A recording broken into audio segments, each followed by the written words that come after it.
Salut mes petits pragmas. Alors j'étais tranquillement, mais alors tranquillement en train de faire le montage de mon reportage. Je vous rappelle, j'ai un reportage de 2 heures à faire. Et là, tout le monde s'affole. Et tout le monde me dit «Ah, y a Psyodélie qui parle de toi!» Alors salut Psyodélique si tu passes par là. Et oui, mes miniatures sont inspirées de toi et je l'avais tout à fait annoncé. Donc, oui, c'est un hommage si tu veux, parce que ça fait un moment que je te suis. Ah, si tu m'écoutes, je sais que tu as écouté la vidéo sur Eric, ce maraîcher qu'on empêche de se loger. Donc, si tu repasses par là, je te fais la bise. Et puis, si tu reviens en Vendée, près du Puy du Fou, tu pourras nous rendre une petite visite, on n'est pas très loin. Voilà, c'était pour le petit instant coucou. Mais vous savez que si j'ai mon casque, c'est on va aller dans les tréfonds d'Internet. Et beaucoup d'entre vous pensaient que la grève, la manifestation des agriculteurs était finie. Et alors là, les gars, vous êtes loin du compte. En fait, qu'est-ce qui s'est passé ? Alors, on va essayer de reprendre les trucs. Il s'est passé que la manifestation des agriculteurs a été plus ou moins spontanée. D'accord ? La FNSEA s'est emparée du truc. Et après les allocutions de Gabriel Attal, en gros, ils ont dit « Bon les gars, vous êtes bien gentils, mais maintenant, vous levez le camp. » C'est la FNSEA qui a dit ça. Et on va le voir, il y a des témoignages. Maintenant, vous levez le camp. Sinon, vous serez plus protégé par le syndicat, alors qu'à la base, ça n'a pas été déclenché par le syndicat. Donc ils étaient déjà pas protégés à la base. Et ils leur ont dit, voilà, vous serez plus protégé par le syndicat et vous aurez affaire à la gendarmerie. Vous voyez les traîtres que c'est la FNSEA. C'est ce genre de petites salopes en fait. C'est ça la FNSEA. Donc, il y a des gens qui ont levé le camp. Et il y en a d'autres, non. Et vous vous rendez bien compte que ces dernières heures, on a beaucoup entendu parler que c'était, voilà, ce que j'avais prévu, c'est-à-dire des fachos, des terroristes, des radicaux, des machins, des patins, des couffins. Parce que, soit tu te couches devant l'ordre établi et la FNSEA, soit on va te mater la gueule. Et on va te mater la gueule pas qu'à moitié. Parce que, comme on va le voir, alors j'aimerais bien qu'il se mette en plein milieu. Il y a mon montage qui est derrière. Là, mon montage vidéo. Hop là. Attends, on va faire ça comme ça, tu vas voir. Hop. Hop, hop, hop. Et voilà. Et ouais, donc on va te mater la gueule si t'es pas content. Et donc, premier témoignage. C'est le fameux camp, enfin le fameux blocage qu'il y avait à Senlis. Et donc, témoignage. Au fait, une femme, Agri, commençait à filmer les échanges tendus entre une partie de la base et les représentants syndicaux. Il faut savoir que la base est pas d'accord, hein, parce que les représentants syndicaux, ils ont dit « Ah, c'est bien, on a été entendu, rentrez chez vous. » Sauf que la base est pas d'accord. Et donc, quand ils sont venus sur les blocages pour dire « Vous rentrez chez vous », ils étaient pas d'accord. Déjà, ils ont commencé sans leur syndicat. Rappelle qu'à Toulouse, ils se sont fait envoyer chier, la FNSEA. Donc, quand une femme commençait à filmer les échanges tendus entre une partie de la base et les représentants syndicaux. Un gars qui déboule très menaçant, la pointant du doigt, répétant plusieurs fois « Vous filmez pas ça, ça regarde personne ». Ils sont beaux, nos représentants syndicaux. Et donc, il nous dit « Ma détermination et mon soutien sont intacts, je suis prêt à me remobiliser. » Et il a récapitulatif écrit de ma part sur la fin de la mobilisation à Senlis. Et vous allez voir que c'est pas la fin, vous allez voir, hein, parce que là ça commence à chier mou partout. Hein. Vendredi 26 janvier 2024, 16h30, je quitte Laon. Direction Senlis avec la ferme intention d'y rester jusque dimanche, 1h du matin, s'il le fallait. 17h, j'arrive sur Soissons. Les stigmates de la mobilisation locale étaient encore présents. Un feu était encore allumé. Je poursuis ma route sous un soleil couchant. 17h50, j'arrive à Senlis. J'essaie de trouver l'endroit pendant 20 minutes pour rallier au plus près le barrage. 18h15, j'arrive sur le pont sous lequel les agriculteurs se sont réfugiés. Environ 150 à 200 personnes. Vers 18h30, une prise de parole a lieu. Les agriculteurs n'ont pas vraiment pu écouter les annonces de Gabriel Attal, donc ils savent pas ce qu'il s'est dit. Hein. Seuls les responsables syndicaux ont pu faire un résumé. À peine ces derniers ont eu le temps de dire qu'ils allaient lever le blocage que certains se sont écriés « On est bien là ». Donc la base, elle voulait rester là. S'ensuit donc la première vidéo publiée par Mes Soins. Peu après, on l'a vu hier cette vidéo, où il disait que voilà, il fallait lever le camp, machin et tout, et que voilà, les gens disaient on est bien là. On l'a vu hier celle-là. Peu après, le responsable affirme que ceux qui veulent rester iront expliquer ça avec les gendarmes. Les voilà prévenus. Ah, les petites salopes, hein, les petites traites, les petits collabos. À une époque, on aurait appelé ça des collabos, oui. Quand tu trahis ceux que t'es censé défendre, j'appelle pas ça autrement, moi. Alors, cette vidéo sera à nouveau censurée, ghostée par YouTube. Alors, n'hésitez pas à la partager et à la faire tourner, hein, parce que je sais qu'à chaque fois que je mets le mouvement des agriculteurs sur le devant de la scène, je me fais systématiquement ghoster par YouTube. Hein, vous me l'avez signalé, vous n'avez même pas les notifications. C'est pas ce qui a été dit avec Régis ce midi, sous-entendu Régis Desrumeaux, président de la FDSEA 60, dont on annonçait la venue pour négocier la levée du blocage ou non. Car à Senlis, le blocage était prévu jusqu'à 20h. J'avais pourtant lu minuit au moins. Bon, bref. Ça a été rappelé, plusieurs voix se sont élevées, et tu crois que sur l'A16, ils ont l'autorisation pour se déplacer vers Paris. Eh oui les gars, ça se déplace vers Paris. Et vous allez voir à quel point ça se chie dessus.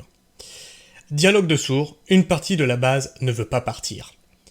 S'ensuit une demi-heure de négociations, d'échanges tendus, comme vous avez pu le voir notamment sur Twitter. Parallèlement, je discutais avec certains, l'un d'entre eux m'expliquait qu'ils ont mis seulement 12 heures à organiser l'action. Que ceux qui veulent pas partir, c'est clair, on les arrête sur l'autoroute, on les fait souffler dans l'éthylotest et on les immobilise. Parce que tu comprends, toute la journée, tu bois quand même quelques bières. C'est menace sur menace. Voilà quels sont les représentants de l'agriculture française qui vont négocier avec l'État. Voilà, c'est ça. Ce sont ce genre de petites salopes. Ah ouais, alors celle-ci, elle m'a fait hurler de rire. Et c'est quelqu'un qui me l'avait... Alors je sais plus parce que là je l'ai pris là, mais je crois que c'est un petit pragma qui me l'avait notifié celle-ci. Alors écoutez bien, c'est énorme, mais j'étais plié de rire. Hop, hop, hop. Bah il faut que je vous mette le son quand même, parce que sinon vous allez pas l'entendre. Bon bah en direct des péages, hein, on continue notre petit bonhomme de chemin. Hein. Bon bah on est déçus parce que Macron il est pas là aujourd'hui. Alors au début moi j'ai cru qu'il était dans l'Indre. Je me suis dit c'est bien, un petit département rural pour parler aux paysans.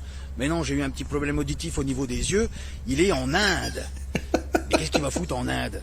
Ben qui c'est qui va en Inde à Paul les cochons? Ah bah ça fait loin pour emmener mamie faire du yoga, hein. Il préfère peut-être voir les hindous, mais qu'il fasse gaffe parce que moi je suis pas hindou. Puis les copains non plus. Hein. C'est quand même pas de bol qu'ils prennent ses vacances tout le temps quand on vient le voir. Hein. On voulait rebaptiser l'Elysée le Lisier. Ah, ça aurait été joli, hein. Mais bon, du coup, on va attendre qu'il rentre, hein, c'est pas grave. Alors, du coup, on voulait décharger toute notre cargaison à l'Assemblée nationale, mais on s'est dit qu'il y avait déjà assez de fumier là-bas. Tu m'étonnes, ils sont encore attitrés plus de 300 balles par mois, hein. Ça n'a pas le pourboire. Des personnes qui sont obligées de s'octroyer de l'argent pour s'arrondir les fins de mois, moi, j'appelle pas ça des députés, hein. J'appelle ça des putés. En tout cas, j'ai des copains qui viennent d'arriver à Paris, là. Bah, apparemment, Darmanin le jardin, il sait le savoir, mon vieux. T'as du Playmobil au mètre carré, hein. Ça fait 10 000 mètres, 100 mètres sur 100 mètres. On est comme à Tal. Pour en arriver là, on s'en est tapé des bornes. Bon bah Emmanuel, j'espère que tes vacances se passent bien, qu'il fait beau. Nous ici, c'est comme notre avenir, hein, c'est sombre, pluvieux et nuageux. Alors on va attendre que tu rentres, et puis on se revoit bientôt. Parce qu'on n'est pas venu là pour trier du foin, hein. Bon bah au moins, si son exploitation ferme, il peut se reconvertir dans l'humour. Franchement, il est excellent. Alors ici, Laurie, excusez-nous pour la gêne occasionnée, donc dans un Carrefour France. Mais vous voyez, la gêne, c'est nous, agriculteurs en colère, qui l'avons. Parce que nous sommes pas assez rémunérés à cause de groupes comme vous qui cassez les prix. Il reste plus grand-chose de français dans le rayon là, non ? Et en fait, comme ils sont plus réapprovisionnés, donc excusez-nous pour la gêne occasionnée. Il n'y a plus rien. Voilà. Je vous avais prévenu, hein, les gars, faites des stocks. Parce que si ça se met à durer, ça risque de chier mou. Hein. Donc ouais, celle-ci, à Nîmes. Donc c'est le petit Bragma Didier qui me l'avait notifié celle-là. À Nîmes, les agriculteurs annoncent le lancement de l'opération Cobra.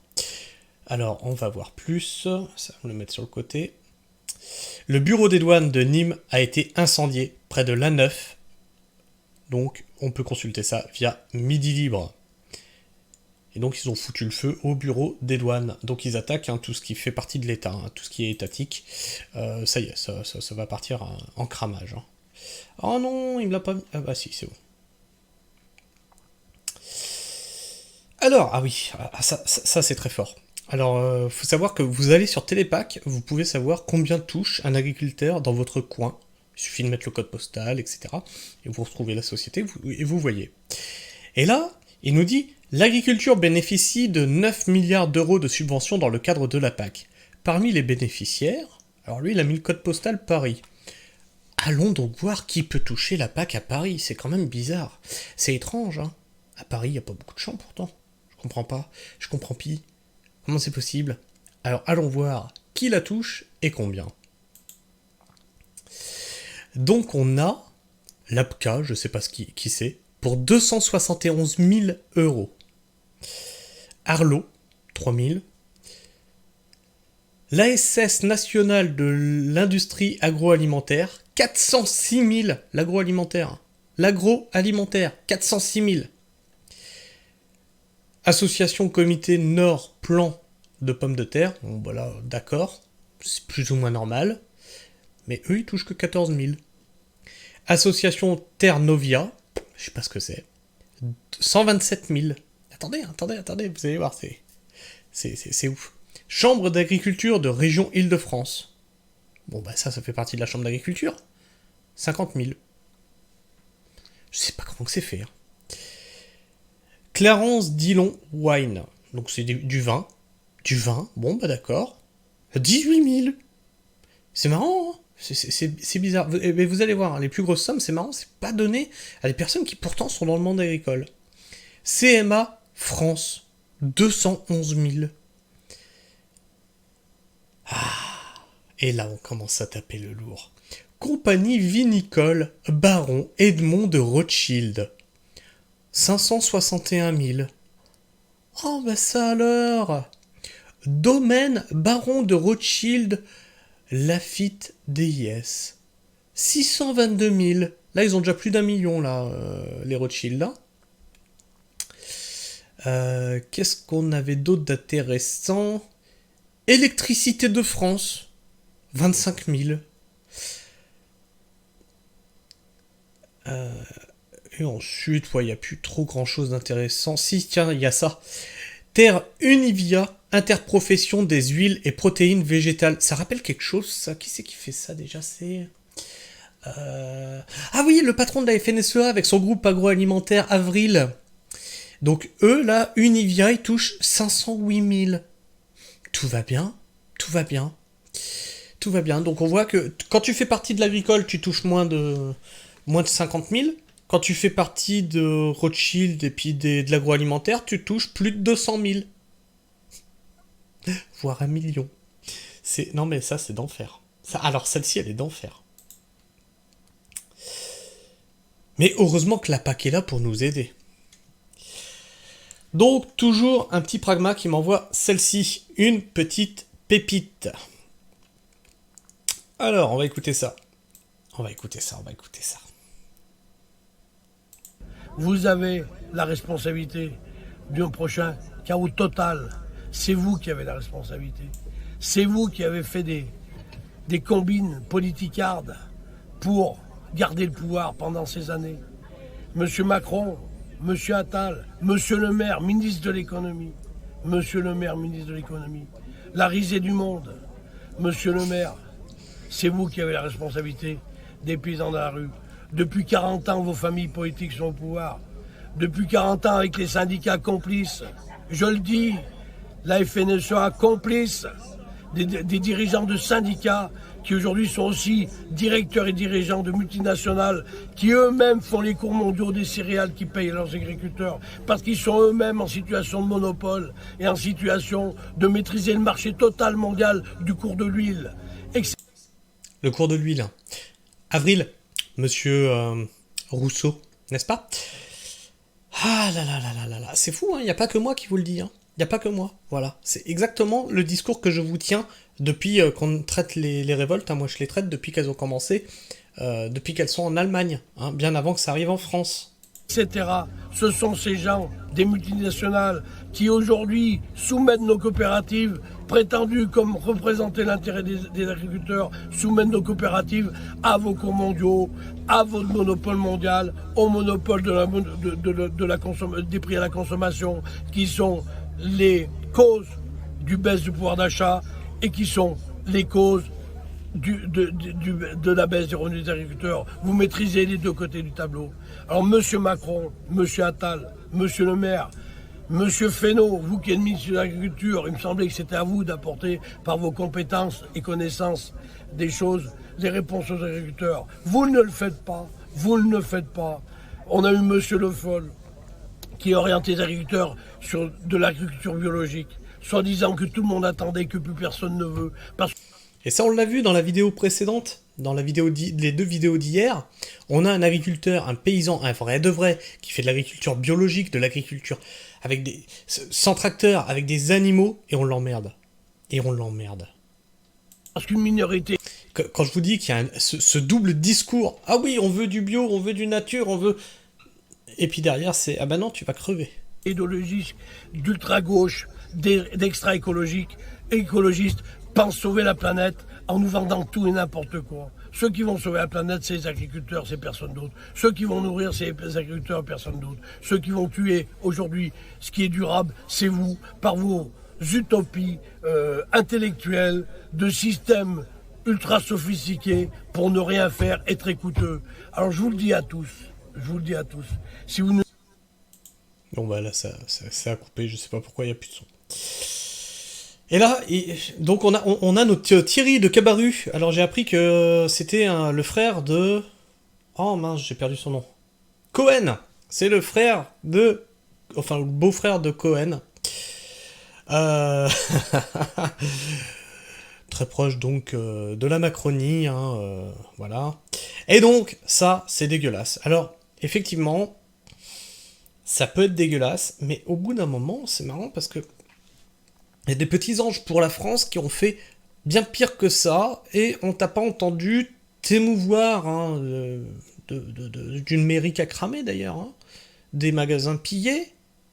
Mais là, non, c'est dégueulasse. C'est-à-dire qu'il y a des agriculteurs qui crèvent, littéralement qui crèvent. Et là, d'un seul coup, ça devient dégueulasse. Donc qu'est-ce qu'ils ont fait ? Hier, à Narbonne, un camion transportant de la marchandise étrangère a été vidé, retourné et incendié par des agriculteurs. Je vous l'avais dit hier hein, sur l'histoire des œufs. Il y en a qui ont... voilà, ils ont vidé les camions. Ils ont même cramé le camion avec. Hein. On va regarder ça. Oh là, oh là, oh là. Oh là là là là, je dois vous péter les oreilles là.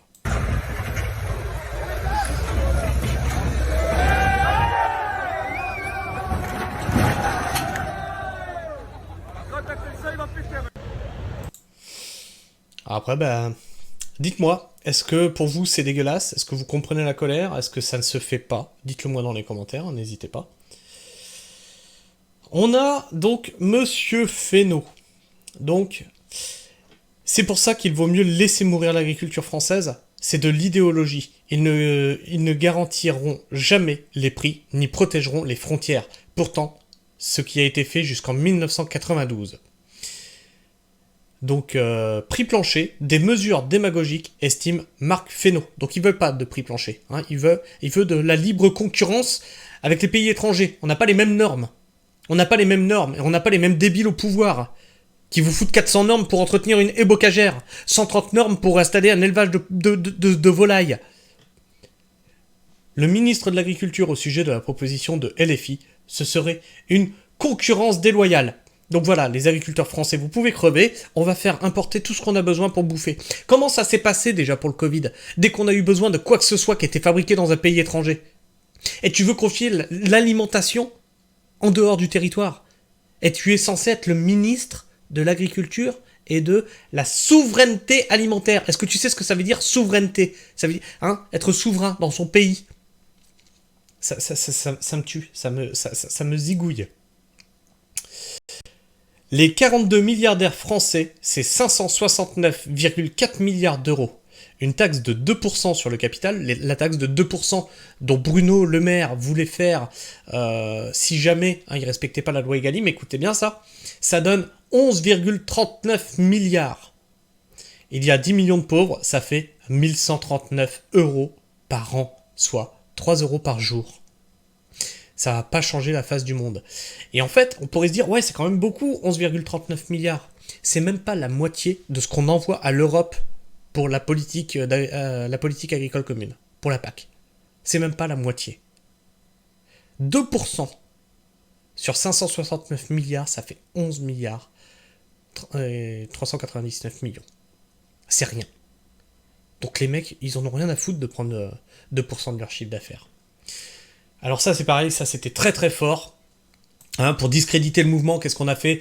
On a pris des mecs qui étaient pour la Macronie, on a vu ce passage de papier de Jérôme Bail à un ministre, on a vu tous les pro-Macron, FNSEA et compagnie, se réjouir des décisions qui avaient été prises. Et regardez là, sur TF1, on interroge une agricultrice qui est ravie des décisions qui ont été données. Mais qu'est-ce qu'elle est, cette agricultrice? Sur TF1, une agricultrice annonce qu'elle est contente des mesures annoncées par le Premier ministre. Sauf qu'elle est députée Renaissance. Elle est députée de Macron. Ils ont pas fait exprès. Oups, la boulette. Vous voyez comment les médias, ils manipulent l'opinion publique? Quand je vous dis, c'est les médias qui font l'opinion publique. C'est les médias qui font l'opinion publique. Et ils vous dégoûteront du mouvement des agriculteurs. Parce qu'ils vont tout faire pour vous en dégoûter. Vous pouvez en être sûr. En cas de rupture d'approvisionnement, Paris ne disposerait que de 3 jours d'autonomie selon l'ADEME, que la fête commence. Et donc on va s'écouter ça. Agriculteurs, objectif, bloquer Rungis. Rungis, c'est le gros marché où toute l'alimentation arrive et ensuite tu as les grandes surfaces qui vont s'approvisionner là-bas, les primeurs, parce que les primeurs ils achètent, c'est pas des maraîchers les primeurs que vous trouvez sur les marchés, c'est la même chose que vous achèterez en grande surface, c'est fourni du même endroit, marché de Rungis, ou les mines, ou etc. Voilà, c'est ces gros points-là qui reçoivent toute la camelote. Ah non, c'est tout à fait acté là, ça y est, on a tout cadré, lundi matin 9h. On part à tracteur pour Paris et pour Rungis depuis le Lot-et-Garonne. Donc vous allez bloquer Rungis lundi matin, c'est l'objectif, votre objectif, et vous nous l'annoncez donc cet après-midi. Ouais. Bon, on va bloquer, on part lundi du Lot-et-Garonne, on arrivera mardi sur Paris. Et oui, effectivement, on va bloquer Rungis. Voilà, on n'arrive pas à se faire entendre, il manque des mesures. Alors il y a eu des mesures intéressantes évidemment, mais aujourd'hui, à aucun moment donné, on a parlé du revenu, à aucun moment donné, on a parlé de cette différenciation de l'Europe. On veut une Europe équitable. Aujourd'hui, entre lundi dernier et lundi prochain, il n'y a aucune différence. Les agriculteurs ont besoin de trésorerie pour amorcer l'année. On avait demandé, nous, en Lot-et-Garonne, une année blanche à notre ministre. C'est facile, une année blanche sur les crédits avec un report en fin de tableau. Ça ne coûte rien à l'État, mais ça peut aider plein d'agriculteurs. Il y a la taxe phyto qui nous coûte une fortune. Et cette taxe phyto sur nos produits phytosanitaires, elle est appliquée qu'en France. À un moment donné, il faut arrêter, Vous avez entendu ça? Les utilisateurs de phyto. Il y a une taxe phyto, mais elle n'est appliquée qu'en France. Les autres pays européens, ils n'ont pas cette taxe-là. Quand je vous dis que la France, elle rajoute une surcouche par-dessus déjà ce qui est intolérable depuis l'Europe, mais la France, elle rajoute encore une surcouche. Et elle se fait encore du blé sur le dos des agriculteurs. Et ils s'étonnent de la révolte. Après, on a Attal. Alors Attal, il parle bien. Attal, il est charmeur. Mais il y a ça derrière. il faut qu'on arrête de nous taxer partout, quoi. Alors, Matt, je vous en ai beaucoup parlé, c'est un agriculteur que je suis sur Twitter, il a à peu près la même ligne de réflexion que moi, et donc il explique « L'enfumage téléguidé, c'est toujours stupéfiant ». Alors, on va regarder ce qu'il nous propose. Faut que je le déplace un petit peu, toc, là. 9h30, le programme de la venue de Gabriel Attal a été modifié. Le Premier ministre, qui devait arriver vers 10h à Chissot pour visiter l'exploitation d'élevage bovin, se rendra finalement au jardin de Meslay à Parcé-Mêlé. Il s'agit de la ferme de Nicolas Sterlin, vice-président de la FNSEA 37.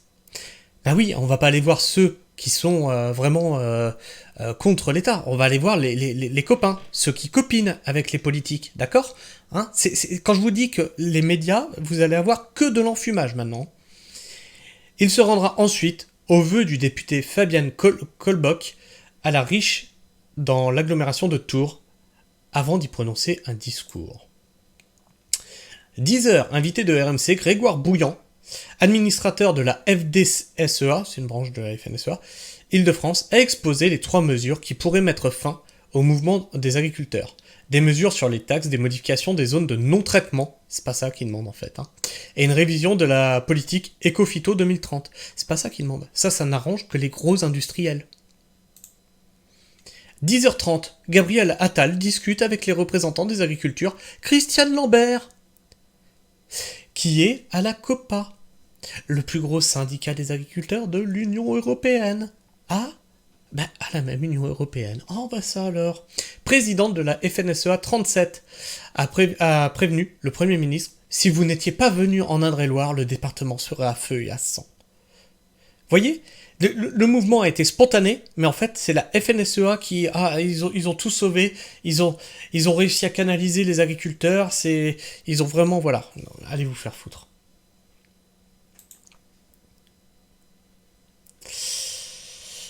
On part demain matin en tracteur, on va se battre pour l'agriculture française. Jaurès Pérez, de la coordination rurale, donc ça on l'a entendu tout à l'heure. Donc ils partent sur Paris, bloqué Rungis.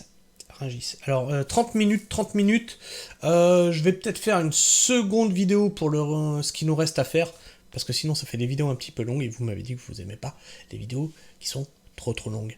Donc on se voit tout de suite après, c'est-à-dire à midi, pour le second volet de cette histoire, et on va pas lâcher cette actualité. On va en faire le tour, je suis dessus, moi, depuis qu'elle est en Allemagne, en Pologne, etc., etc. Donc, je l'ai traité bien avant qu'elle arrive en France, et je vous explique au fur et à mesure, pourquoi, quelles sont les instances qui sont derrière, pourquoi les agriculteurs râlent, et malheureusement, pourquoi moi, comme Eric, qu'on a traité le cas hier, nous sommes des maraîchers, nous sommes les oubliés, en fait, de l'histoire. Hein. Si vous êtes encore là en fin de vidéo, n'oubliez pas de vous abonner, ça m'aide à être plus visible dans l'algorithme YouTube. Vous pouvez aussi activer la petite cloche, alors ça sert pas du tout pour l'algorithme, mais c'est pour vous, pour ne pas rater aucune des vidéos que je sors. Si vous aimez ce que je fais, laissez-moi un like, si vous aimez pas, vous mettez un dislike. Hein, ou si ma personne vous débecte, pareil, mettez-moi un dislike. Et puis, moi je vous fais la bise, prenez soin du sol, et restez pragmatique. Ciao.